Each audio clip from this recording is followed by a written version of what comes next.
My name is Eva. I'm 29 years old and I am a state-certified Vietnamese English court interpreter for the Superior Court of Orange County. People assume that because I sit quietly in courtrooms translating other people's worst days, I don't understand power. They're wrong. I understand power better than anyone in my family ever did, because I spent 9 years watching my own aunt weaponize a language barrier against a woman who raised 4 children by herself in a country she never fully learned to speak. I was disowned the same year I signed the lease on my first office in Cedar Grove, California, 600 square feet, glass door, my name stenciled on it in gold vinyl. FAM Language Solutions. Disowned, and simultaneously worth more on paper than the entire family that cut me off. That's the part nobody tells you about being written out of a family. Sometimes it's the best financial decision someone else makes for you. But I'm getting ahead of myself. Let me show you where this ends before I show you where it began. Picture a banquet hall in February. Red lanterns strung across the ceiling, drums warming up for a lion dance in the corner, the smell of ban chung and jasmine tea thick in the air, a notary public sitting at a folding table with a stamp already inked and ready, and me, in a navy blazer I'd worn to a deposition that same morning, standing in front of my 78-year-old grandmother, reading a legal document out loud in her own language while my aunt's face goes the color of the tablecloth. "You were never really one of us, Eva," my Aunt Lan told me once at a Thanksgiving table in 2019, in front of everyone. "Blood doesn't make you family. Loyalty does." I remember exactly what the turkey smelled like when she said it. Burnt sage and butter. I remember not crying. If you're watching this right now, drop a comment telling me where you're watching from and what time it is where you are. I read every single one. Now let me take you back to where all of this actually started. I grew up in Cedar Grove, in a Vietnamese-American community thick with family obligation, in a 3-bedroom house on Larkhaven Street that belonged to my grandmother, Bahoa. My mother, Tho, was Baho's youngest daughter. My mother died of ovarian cancer in March of 2016, when I was 19, and after that I split my time between my grandmother's house and my dorm room at UC Irvine, translating pharmacy labels and insurance letters for her between economics lectures. My Aunt Lan, my mother's older sister by 11 years, effectively became the head of the family after that, and Aunt Lan had a son, my cousin Kevin, who was 20 years old at the time and, by every unspoken family rule, the golden child. Kevin got the used Lexus for his 18th birthday. I got a bus pass. Kevin's failing grades at community college were, he's still finding himself. My 3.8 GPA was good, but don't get arrogant. At Sunday dinners, Kevin's plate got the first and biggest piece of cake too. I got whatever was left after seconds went around. I never resented Kevin for it. I resented the accounting. Baho's kitchen always smelled like fish sauce simmering with sugar and star anise, and there was a particular yellow light that came through the curtains over the sink around 6 in the evening that I still think about. She kept every document that came to the house, bills, insurance forms, letters from the county, in a shoebox on top of the refrigerator, because she didn't fully trust any of it, and every few months I'd sit at that table and read them to her out loud, translating as I went, watching her face for the moment she actually understood. By 2019, I had graduated, passed my first interpreter certification exam, and started working court arraignments for $18 an hour. That same spring, Kevin decided he wanted to open a restaurant, Golden Lotus, a pho and ban mai spot 2 blocks from the district courthouse. He needed $150,000 in SBA financing, and the bank wanted a co-signer with steady income, plus my grandmother's house, appraised at the time around $610,000, listed as collateral.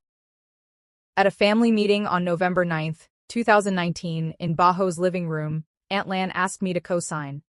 I asked to see Kevin's business plan and his projected revenue. There wasn't one. Just a lease agreement and a logo mock-up. I said no.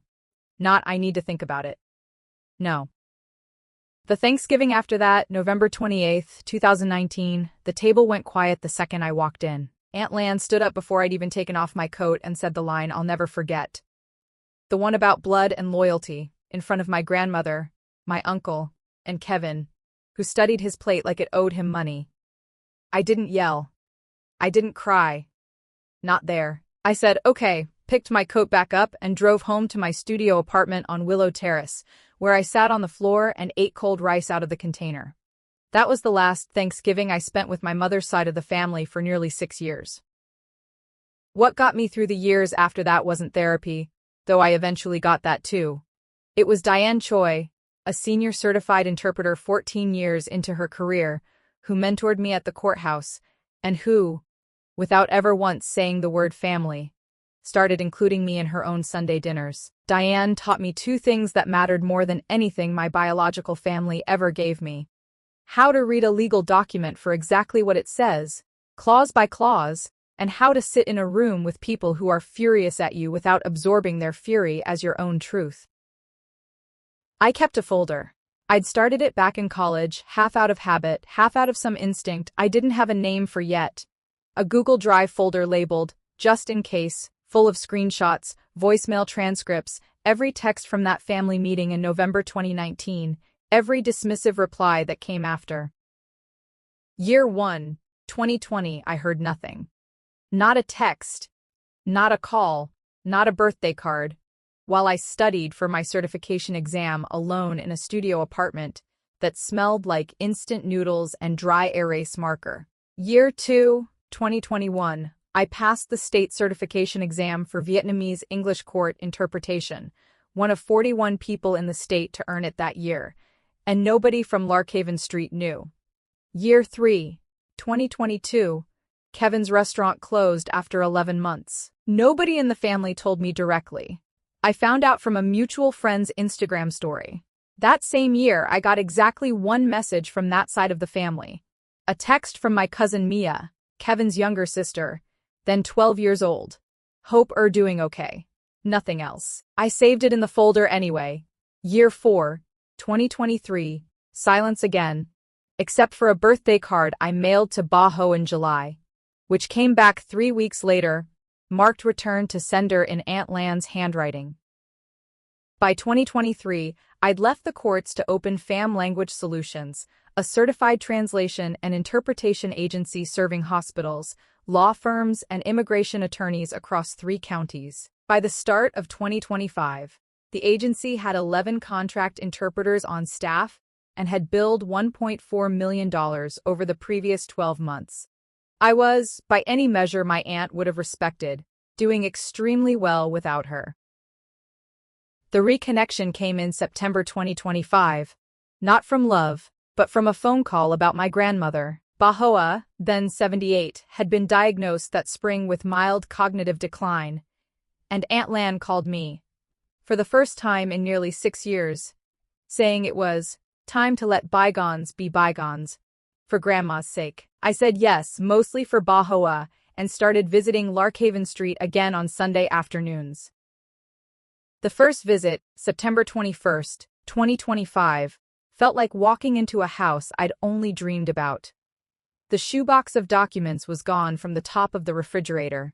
In its place was a slim black folder Aunt Lan kept in a kitchen drawer, and every time I reached for it out of old habit, she moved it somewhere else. Bah Ho hugged me for what felt like 4 full minutes and asked, in Vietnamese, why I'd stayed away so long. I didn't have an answer that wouldn't have hurt her, so I just held on. In December, Mia, now 16, accidentally forwarded me a screenshot meant for a cousin's group chat. It was a message from Aunt Lan to a man named Mr. Trin, a family friend who did informal translation work for a fee, unlicensed, uncertified. Reading, make sure she signs before Tet. Don't let her ask too many questions. Keep it simple like last time. I read it 4 times, standing in my kitchen at 7:22 p.m. on December 14th, 2025. I didn't confront anyone yet. Instead, in January 2026, I met with an elder law attorney, Patricia Nguyen, to understand exactly what protections existed for my grandmother and what standing I had, as her granddaughter, and as a certified interpreter who might end up in that room. I found out the document was scheduled to be finalized at Baho's Tet celebration on February 17, 2026, at the Cedar Grove Community Hall, where Aunt Lan had rented space for the extended family and half the neighborhood and had quietly arranged for a notary public to be present at 4 p.m., tucked at a folding table near the kitchen, for convenience.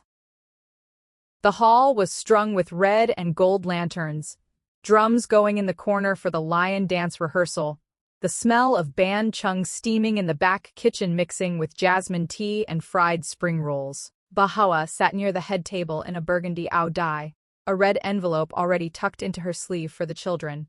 I got there at 3:40. Mr. Trin was already seated beside her, a stack of papers between them, speaking to her in fast, casual Vietnamese, gesturing at the signature line.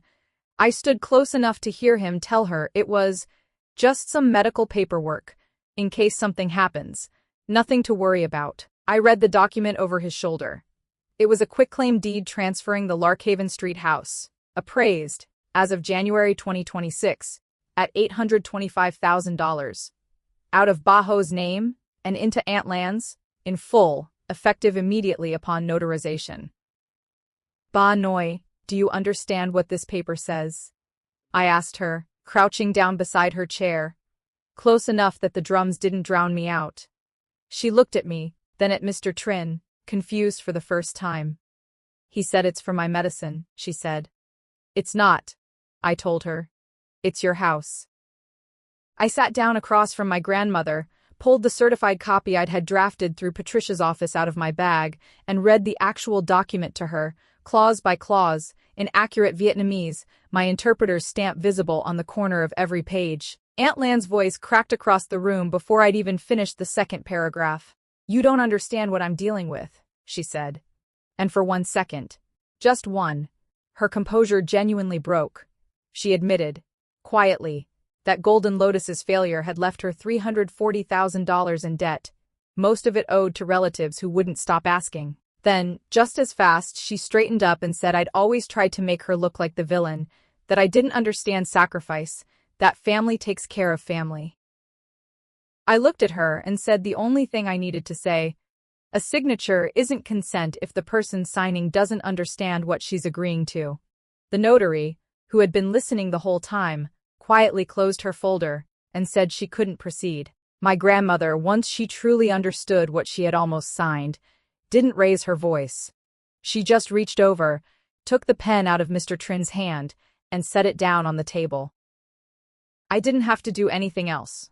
Patricia filed a report with Adult Protective Services the following week, not because I demanded it, but because that's what the law required once fraud against an elder had been documented. The bank flagged the account days later. Whatever consequences land on Aunt Lan from here will come from her own choices, not mine. Kevin, for what it's worth, texted me 2 days after Tet. I didn't know. I'm sorry. Can we talk sometime? I haven't answered yet.